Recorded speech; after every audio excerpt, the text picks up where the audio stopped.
Lecture du livre du prophète Isaïe. Écoutez-moi, îles lointaines. Peuples éloignés, soyez attentifs. J'étais encore dans le sein maternel quand le Seigneur m'a appelé. J'étais encore dans les entrailles de ma mère quand il a prononcé mon nom. Il a fait de ma bouche une épée tranchante. Il m'a protégée par l'ombre de sa main. Il a fait de moi une flèche acérée. Il m'a cachée dans son carquois. Il m'a dit, « Tu es mon serviteur, Israël. En toi je manifesterai ma splendeur. » Et moi je disais, « Je me suis fatigué pour rien. C'est pour le néant, c'est en pure perte que j'ai usé mes forces. » Et pourtant, mon droit subsistait auprès du Seigneur, ma récompense auprès de mon Dieu. Maintenant, le Seigneur parle, lui qui m'a façonné dès le sein de ma mère, pour que je sois son serviteur, que je lui ramène Jacob, que je lui rassemble Israël. Oui, j'ai de la valeur aux yeux du Seigneur, c'est mon Dieu qui est ma force. Et il dit, « C'est trop peu que tu sois mon serviteur pour relever les tribus de Jacob, ramener les rescapés d'Israël. Je fais de toi la lumière des nations, pour que mon salut parvienne jusqu'aux extrémités de la terre. »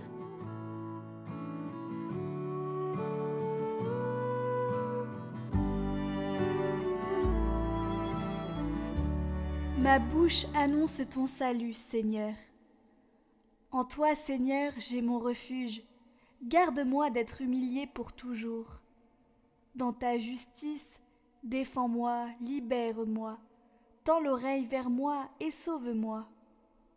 Sois le rocher qui m'accueille, toujours accessible. Tu as résolu de me sauver. Ma forteresse et mon roc, c'est toi. Seigneur mon Dieu, tu es mon espérance, toi mon soutien dès avant ma naissance. Tu m'as choisi dès le ventre de ma mère, tu seras ma louange toujours. Ma bouche annonce tout le jour tes actes de justice et de salut. Mon Dieu, tu m'as instruit dès ma jeunesse, jusqu'à présent j'ai proclamé tes merveilles.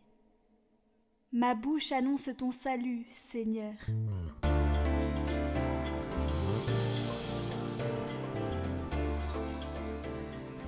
Évangile de Jésus-Christ selon saint Jean.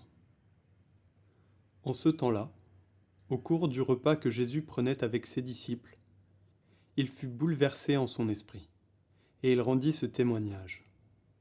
Amen, amen, je vous le dis, l'un de vous me livrera.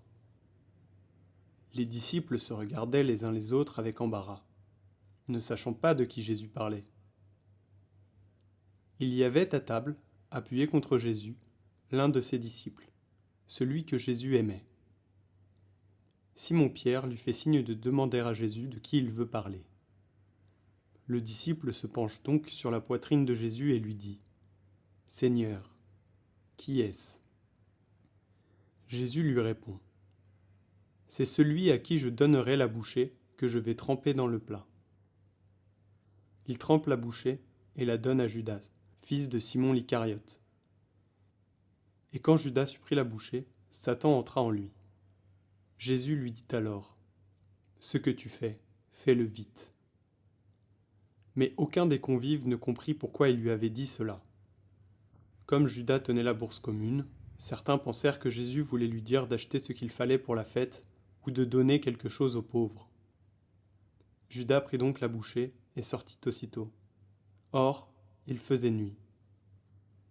Quand il fut sorti, Jésus déclara « Maintenant le Fils de l'homme est glorifié, et Dieu est glorifié en lui. Si Dieu est glorifié en lui, Dieu aussi le glorifiera, et il le glorifiera bientôt.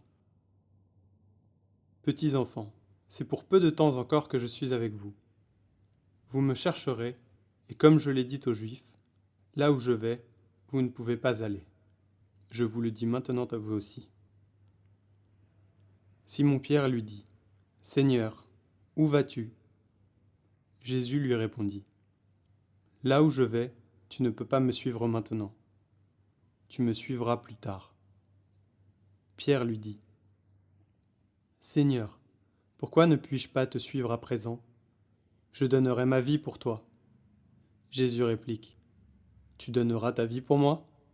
Amen, amen, je te le dis, le coq ne chantera pas avant que tu m'aies renié 3 fois.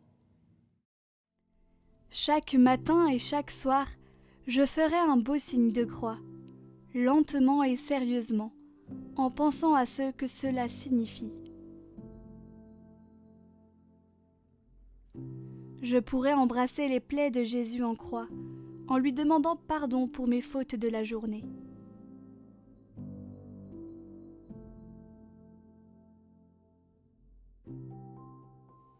Ô Jésus, crucifié par amour pour moi, je vous adore et je vous aime.